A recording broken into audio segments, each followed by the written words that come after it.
Hey y'all, this is Pastor Brian from Haymarket Church. This is Thursday, the 8th of August, 2024, and this is our weekly video Bible study. This is a chance to talk about, it's our weekly midweek video. We do a mix of Bible studies, things we call Tuesday Thoughts. It's a way to talk about faith, life, what's going on in the world, and such like that. My computer's making noise, and I'm going to mute that. This is high-tech live video. It's actually not live. I record it, and then we post it, but I do it. This is not an explanation any of you need. Anyway, I just muted the computer so it won't make weird noises at us anymore. This is a chance to talk about Jesus, to talk about what God is up to in the world, to read scripture together, all sorts of things. We are going to be doing a little Bible study. We are returning to the gospel according to St. Mark, which we've been looking at for a while now. Kind of when we're not doing something else, we are slowly working our way through the gospel according to St. Mark. You can go back and check out previous ones. Mark is this great gospel that is it's like a quick hitter. Mark's favorite word is immediately. And immediately, Jesus went and did this. Immediately. The Greek word is enthus, which is how we get I think that's a root of the word enthusiasm. Actually, no, it's not the root of the word enthusiasm. It would be great if it was. It's not. I gave you bad information there. It is just a fun little word that means immediately. It's often translated "and then," but it really conveys this sense of intensity and urgency. And Mark uses that. Mark uses that to convey the urgency of what God is doing in Jesus Christ. Something big is happening, and that's kind of the story of Mark. It bam, bam, bam, moves really fast. Shortest of the Gospels. Mark's got a story to tell, and he's pretty excited about it. So we are going to read. We're continuing. We've hit chapter 14 of the Gospel according to St. Mark. We are in the story of the last days of Jesus at this point. This is the last week before his death. This is the things that got him in trouble, and we're moving towards the cross.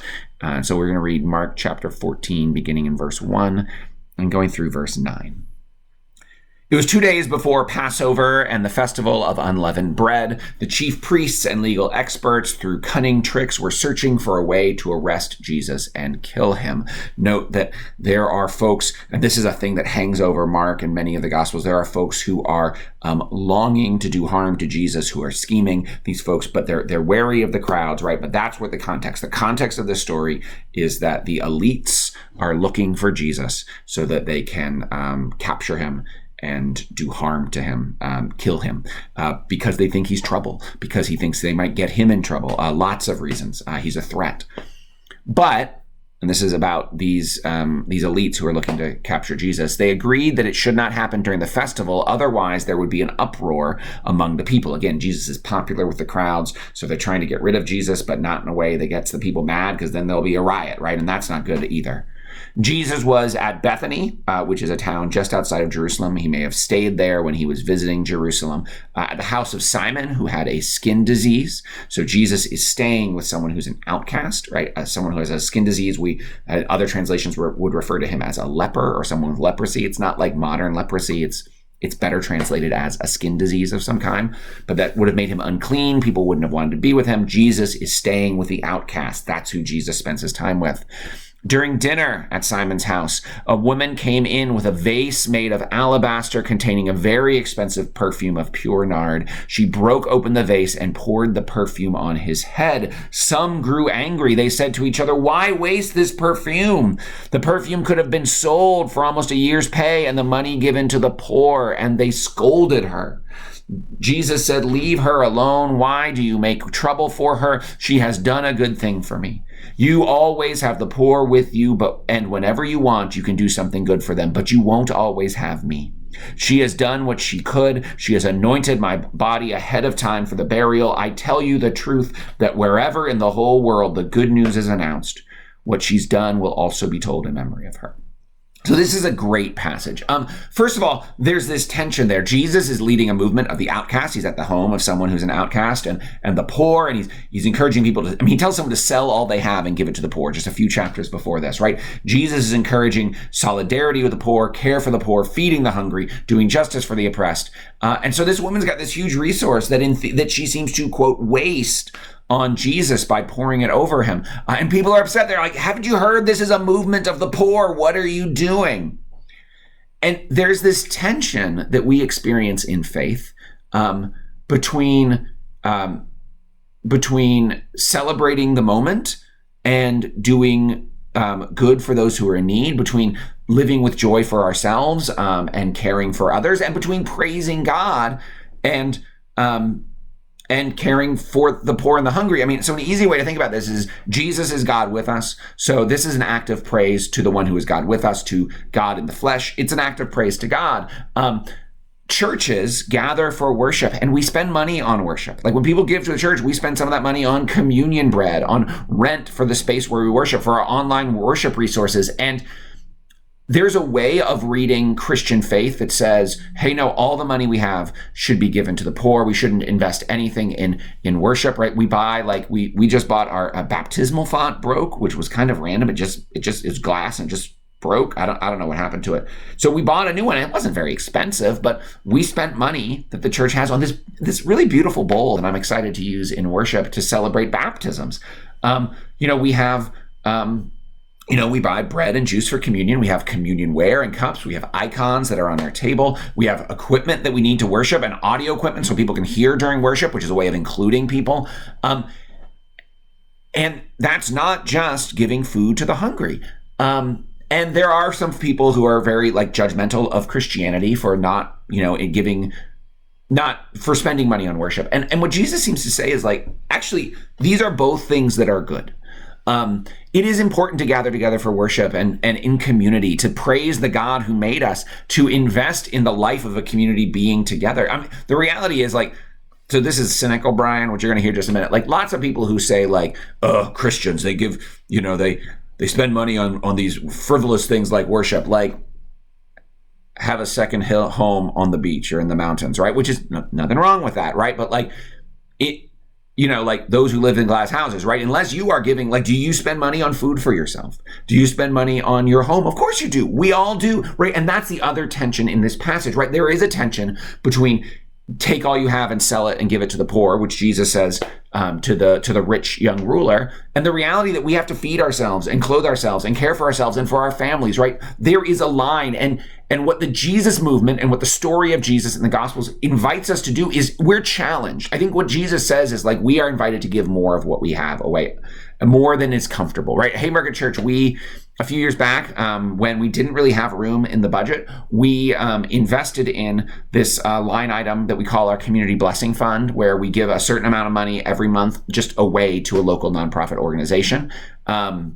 We've also got our mission fund where we give money away, but we've decided, and when we're trying to figure out our budget, that's one of the non-negotiables for us at this point at Haymarket Church, is we will use that Community Blessing Fund to bless our community. That is why, that is part of why we exist, right? And also a non-negotiable for us at Haymarket Church is that we will gather together for worship, which means we're going to spend money on renting the space where we worship and the equipment we use so people can engage in worship and the live stream stuff, right?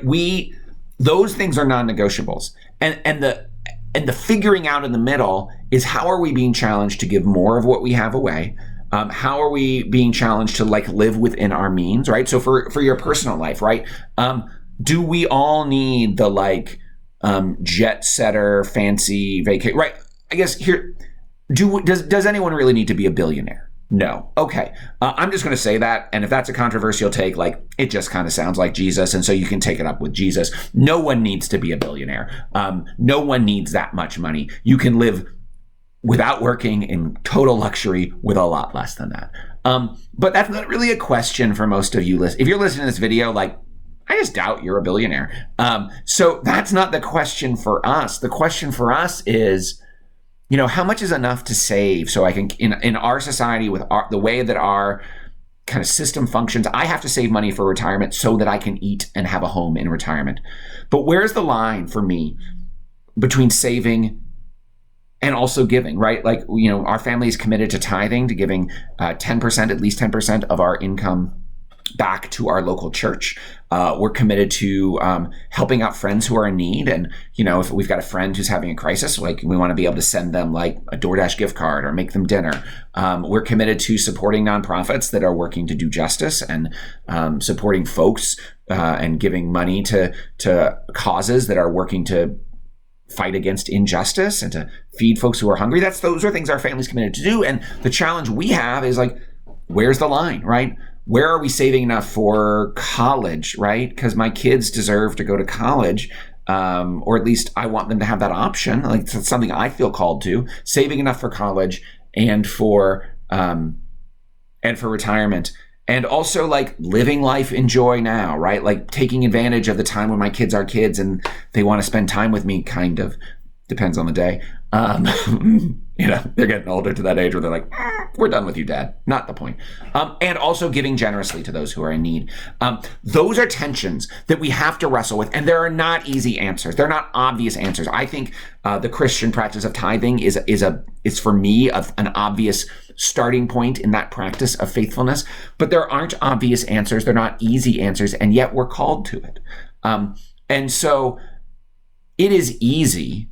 Right. I want to know, like, how many of the people who scolded this woman, right? How many of them had given all they had away to the poor? How many of them were using scolding her as an excuse to be mad when really, right? Jesus says elsewhere, do not point out the stick or the splinter in your neighbor's eye when there's a log in your own eye, right? Don't point out the little thing they're doing wrong when there's this big thing that is wrong for you. That's part of the invitation that we're given. And so this is a chance to look reflectively, but also like the other important part of this story is that Jesus says, anointing his body for burial. She sees, maybe if she doesn't even know it, but she sees what's coming. Whereas all these people don't understand, the disciples are going to abandon, like some of the people who are criticizing Jesus will abandon him when he dies, will reject the possibility of his death and will run screaming for the hills. This woman signals, I get it. Maybe she doesn't get it, but somehow God uses her, right? And Jesus says, like, wherever my story is told, so for 2 millennia and more, what she's done will also be told in memory of her. This nameless woman, right? She has a name, but we don't know it, is remembered as one who prepares us for the death of Jesus. In the ancient world, you anointed a body for burial. She anoints his body. She prepares him for death. She worships him.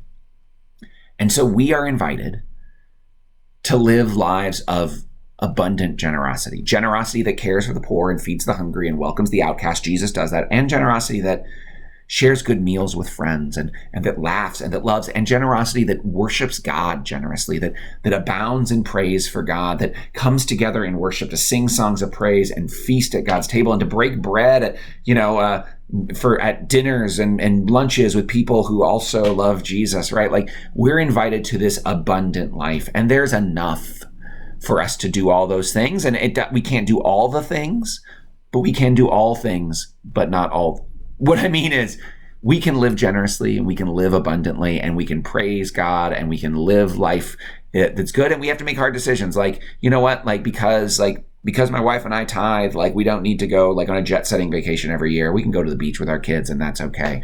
Right? Like we can make decisions, but we're invited into the fullness of it, into that fullness of loving God with our whole hearts, loving those who are in need and caring for them, living life and embracing joy now.